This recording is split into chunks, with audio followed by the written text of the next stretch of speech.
tacked up. And if you get too close, you're getting cracked up. Stone cold when I roll, coming out of the hole. Get back, cause I'm out of control. I'm on the edge. We're mixing it up with this episode of Lucas Oil on the Edge. We'll kick this prime episode off with a motorcycle race like no other. Extreme indoor enduro racing is challenging because the riders are tasked with conquering a number of obstacles.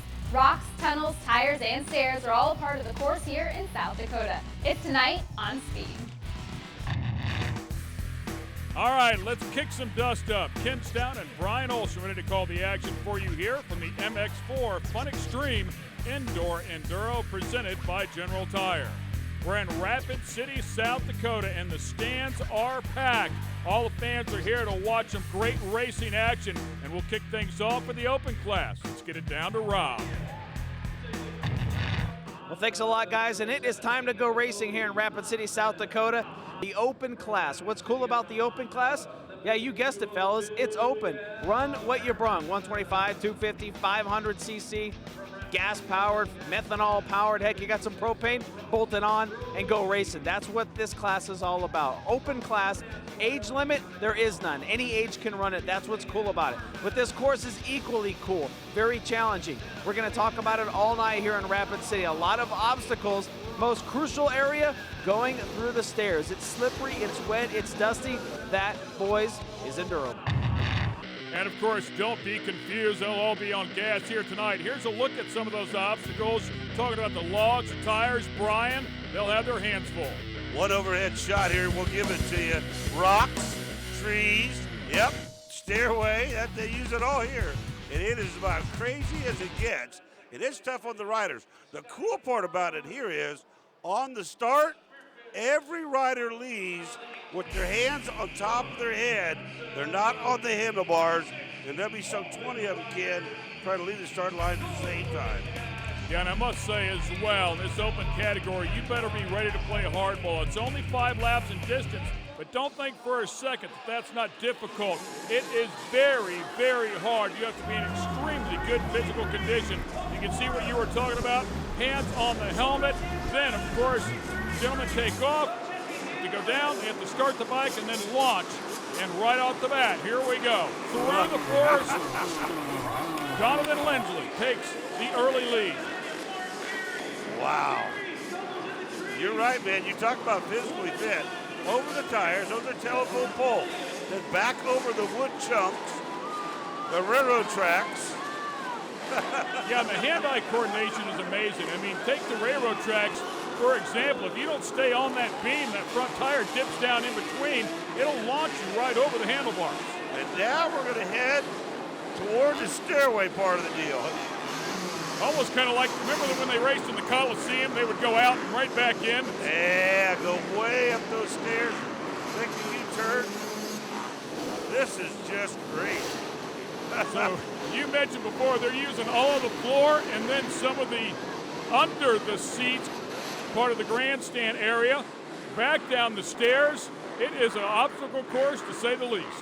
Donovan Lindsley, your leader since the kick of the starter, if you will. Like I said, one of the more starting. Oh! It's caught up a little bit right through the tire area, Ken. And unfortunately not able to get over the obstacle, actually comes out and goes around it. I would have to think that there'd be some sort of time penalty for that, possibly 5, 10, 15 seconds. But nonetheless goes around the obstacle and then once again through the trees, through the pine forest there, if you will, and over the logs. And you can see that line right on the inside that they're using over the, oh! And Mark Geary goes down and goes down hard. Actually, a couple of riders in that area going down when they use that inside transition. And he did it right there in those rocks, and man, that has got to be the mark. No question about it. There's Donovan again. And he's headed up the stairs, baby. I mean, you've got to be talented just to do this part of it. And that floor is slick. Oh! And that's, I mean, it looks simple. Whenever they go through there, you think, oh, how big of an obstacle is that? But whenever you see that, you know it only takes a little bit to take you out. Stay with us. Listen up, Lucas Oil on the Edge fans. It's time to prove how much you love OTE by downloading the free Lucas Oil on the Edge app for your iPhone and iPad. You can check out the OTE schedule, see past shows, and meet the cast. In addition, you can browse the OTE apparel. This is an app that has it all and is a must for every Lucas Oil on the Edge fan. This Lucas Oil on the Edge telecast is being brought to you by Lucas Oil, made in America, sold to the world. General Tire, anywhere is possible. Ready Liftoff Road Suspension, a new revolution in off-road suspension design and development. Well, guys, when you look at the open class, one of the veterans, Ross Rody, 47 years old from right here in Rapid City, South Dakota. And what's cool about this class, Ross, is you're racing teenagers and some of the veterans as well. But how do we work on this race course? Because a lot of crazy obstacles this year. Just try to keep going forward. You know, it's all it takes is fall down a couple times or get stuck, and you're out of the race. How important is the whole shot? How important is setup on the bike? The whole shot's very important. I'd say that's probably the number one thing is the whole shot. And then setup, you know, it's nice to have your suspension. You want it stiff enough to where it's not going to collapse when you're hitting them logs and stuff, but yet you want it to respond quickly, you know, to soak them up instead of just jarring the hell out of you when you hit them. And guys, that's him, Ross Rody, the 56th, the open class, very competitive this year in Rapid City. Yeah, definitely a good point there. As you take a look at your General Tire leaderboard, anything can happen to anybody. And as we mentioned before, it doesn't matter what age you are. You make one small mistake, you'll pay a price out here. Oh, Donovan's still in the lead. Boy, and I'll tell you, 1 foot down, he almost caught the edge of that big steel culvert right there. And if you go back to that very first incident that he had early on, it looked like he had an issue with that right ankle at that time. So he very well could have one sprained right there. Oh! And Mark Geary goes down. That's what we talked about at the top of the show, how to grab that front tire and pitch you over the bars. Keep in mind, he also went down in the boulders, and he is over 40, competes in the Masters class as well. And Donovan making it look easy right here, and it's not easy for sure. This stuff is so difficult. You are right, kid. The physical fit part of this deal is second to none. And I got to tell you, to talk to the 47-year-old rider or whatever that was there a moment ago, and then here you got Donovan, probably 20 years of age, whatever the case might be. Man, I mean, you have got to be fit to be doing this. Again, just precision up and over that beam. He's been perfect so far. A couple of quick bobbles, but able to save it because the skill level is very, very high. Don't think for a second that you don't have to be absolutely amazing on two wheels to get over these obstacles like they are. This has got to be the tightest part of the course. You get 4 or 5 bikes stuck right there. I mean, you are just going to have to wait your turn. And you can hear the two strokes in there. I would have to think that a 4-stroke would be the bike of preference here, just because the power band is so much smoother. It's a torqueier bike, and when you look at the 2-strokes, they're so pipey. Lindsley is absolutely making this thing look easy. However, I know it is not. But he's definitely making it as they make their way through the forest there. Wow. So tough, hitting one of the tough blocks right there, and a couple of riders go down in the boulders again.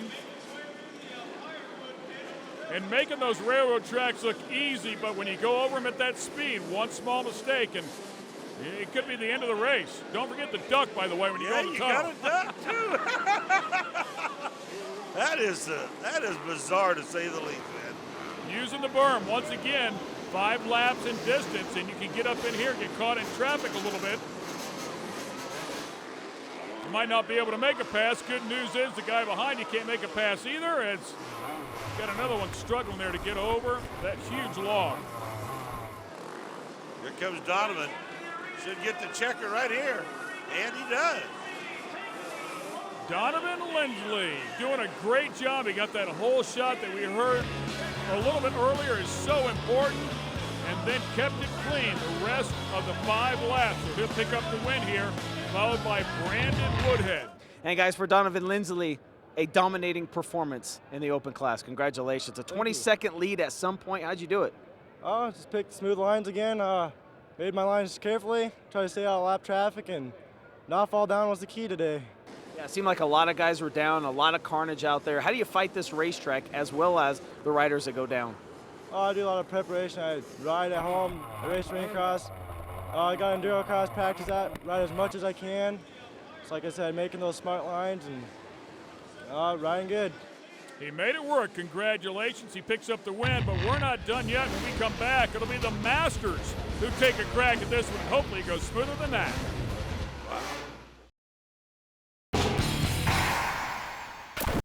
The veterans, 40 years and above, Yamaha, Kawasaki, KTM, Honda, all represented. 17 entrants, 3 different states. The old guys going at it here in Rapid City.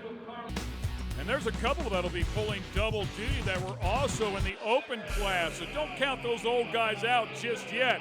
They've already put 5 laps in the books. And of course, they'll also be competing here as well. Once again, there's your starting grid courtesy of General Tire.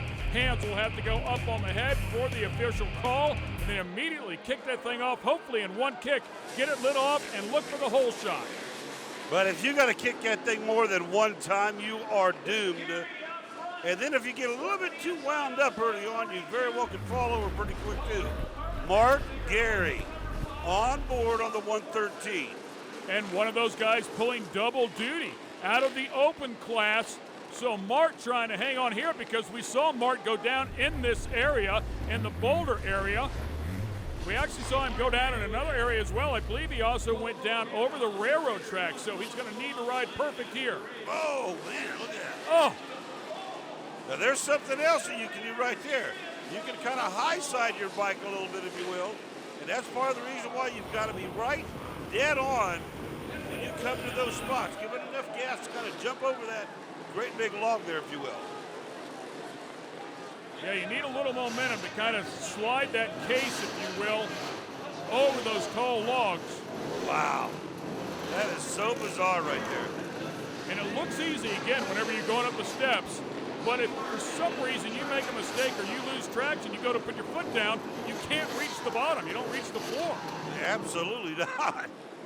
Oh, it's just neater than heck, man. Kind of reminds you of the old high school days. I mean, in the story. Yeah, you always wanted to do that when you were in school, right? They had to do it here. The old gymnasiums, man, had the pull-out bleachers and all. By the way, that was Mark Walker, the number 69, that was down picking his bike up. As once again, we go on board with Mark Geary looking off the back, off the rear fender of his bike. He's doing a good job. Oh! And not necessarily the preferred way to get to the top of the stairs, but it will work. Let me make it clear, it's not really funny. It's just wild to watch that way, but I mean, that thing just went flying. And these bikes are kind of built to withstand about anything, but that was We've got a pretty another hard one hit. crossed up here in the middle of the stairs. He's all hemmed up. Front tire in the left rail, rear tire in the right rail. That's like having a principal and vice principal, one on each end right there. By the way, that was Mart Gary once again rolling down through there. Mart having a good run here. He truly White flag is out. He's the master of the 40 and over class, no doubt right here. Oh, here we go. Oh, so close and just not quite able to get up and over there. Oh, those tires are so big, man. Woo! Watch out for the force, and then it's the logs, then the rocks. And Mark getting it down now. Really struggled with that boulder area in the open category, but now has a handle on it. The oversized campfire, railroad tracks.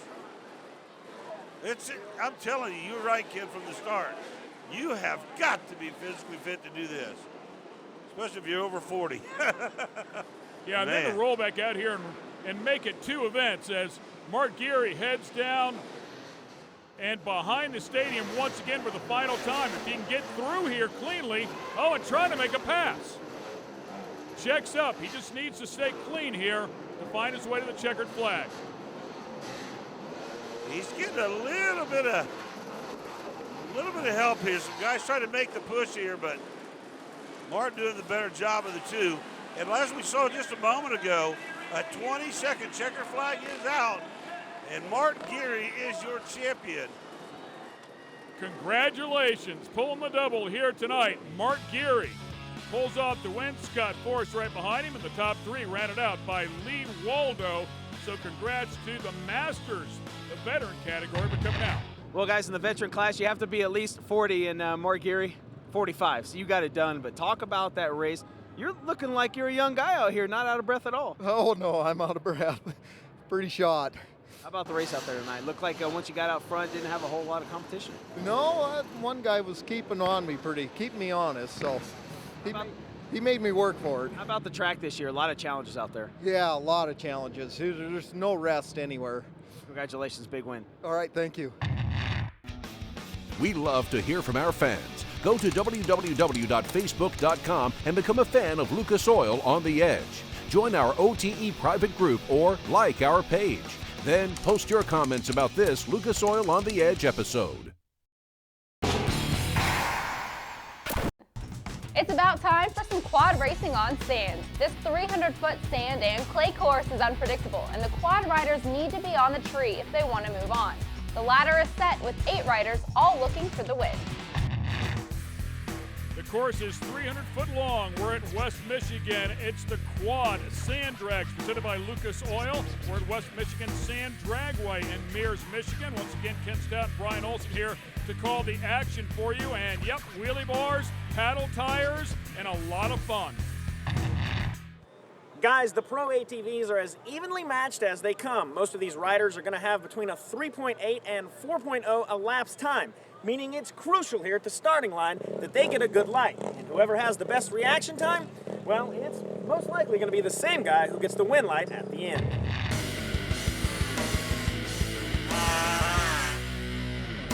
Reaction time is critical, to say the least. They call it quads, but they will actually use, you'll see them in here, a number of them will be using snowmobile engines, so you'll see some of the triple 2-stroke power plants in here as well. And speaking of triples, there's a good look at the first one. Yep, that's a sled motor right there from Matt Ewing. Josh Goodale alongside is riding a 3-wheeled machine. Yeah, so much for the Pro Quad title. Sporting 3 wheels there, but laying down a bit. You can see the slicks on the front, and of course the huge paddle tires on the back. Good side-by-side battle. Oh, and a win by a whole shot. Ewing goes 399, but Goodale is better off the starting line and goes 404 to turn on the win light there. Dylan Beld here in the near lane, and Brian McWethy in the far lane. McWethy, a little wheel stand, but it's going to be Beld who has the performance. And you can actually see him looking over at his competitor, almost like he was bracket racing just in case he needed to dump. It's exactly what it looked like. Stephanie Taylor comes up. Stephanie Ross alongside. So a battle of the Stephanies here. The 2-strokes just absolutely screaming out here. A 407 to a 404, but again, the reaction time, take a look at that. How about a 011 light for Stephanie Taylor? Man, Stephanie Taylor was on the tree and goes down there to the top end and wins it 407. And these things are just absolutely gorgeous. Oh my, that baby was beautiful. Corey Hamlin, Brad Adams up next. What a nice rooster tail there on the far lane there for Brad Adams, putting on a show. Goes 3.805. Come on back. This Lucas Oil on the Edge telecast is being brought to you by Lucas Oil. Made in America, sold to the world. General Tire. Anywhere is possible. Ready Liftoff Road Suspension. A new revolution in off-road suspension design and development. More is better here on OTE, and we have more sand drag racing in store for you right now. We've narrowed the field down to 4, and the semifinals are about to begin. 3 men and 1 lady are set to face off. Goodell and Beld are up first. Let's get right to it. So here comes the action in the semifinals here as they scratch their way to the finals. You see the ladder advancing there as well, courtesy of Lucas Oil Products. Let's get out to the sand. Dylan Beld and Josh Gooddale. Quicker than two in the previous round, is closest to the camera, and he is your winner. Dylan Beld, 3.84 elapsed time. As we watch it get in replay, again, Kenny, he's looking over like he's bracket racing. Yeah, the ready lift replay showing there that he transferred some weight, got a good launch, and pulled off the win. 2 rounds down, 1 to go. You going to change anything heading into the finals or just do the same setup heading into it? I think we're going to head the same setup. You know, it's running pretty consistent and it's taking them down, so. All right, up next, the other half of the semi. Stephanie Taylor in the far lane. Stephanie Taylor with a great reaction time. Can she hang on? No, it's going to go the other way. Brad Adams comes back around and steals it. Boy, Brad Adams was treed something terrible. Stephanie was off the starting line first with an 0.33 to a 2.14, and he wins it right there in the lights. That replay courtesy of Ready Lift Suspensions. And here's a look at our ladder one more time. And the final round will be Dylan Beld and Brad Adams lining up. The 2 quickest machines here so far today get matched up in the final round.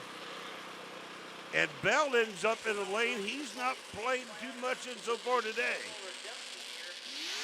Oh, red light start. It's over. The win goes to Dylan Beld. No doubt Brad Adams trying to chop that tree down as Beld with the quicker machine here in the final round. Another look at it once again, courtesy of Ready Lift Suspensions. And you can see that red bulb come on there in the near lane, and that was the end of the race. Let's go down and talk to the winner.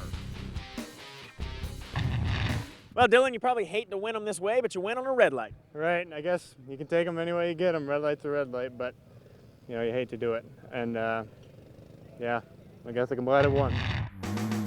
It's been a lot of fun. Another exciting show. Everything from indoor enduro to sand drags. For David Hamilton, Rob Clipper, and Brian Olson, I'm Ken Stout. Thanks for watching, and remember, you're not living unless you're on the edge.